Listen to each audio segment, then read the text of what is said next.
1.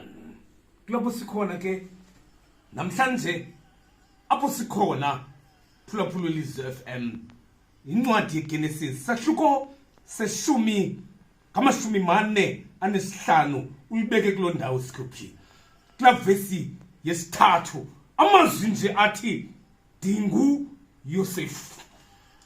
Agqiba ukutsho mphulaphuli lahloba igazi wema phambi kwabo uSathane wathi ndandiniqeshile ngoku ndiyanihlawula ke ngoku. Ngelo xesha ihlazo limi phambi kobuso babo esithi uYosefu yimani ndinguYosefu. Uthande nangu umbuzo ochaza uba ndinguYosefu usaphila na ubawo. Mphulaphuli welizwi FM akutsho lanquma inqatha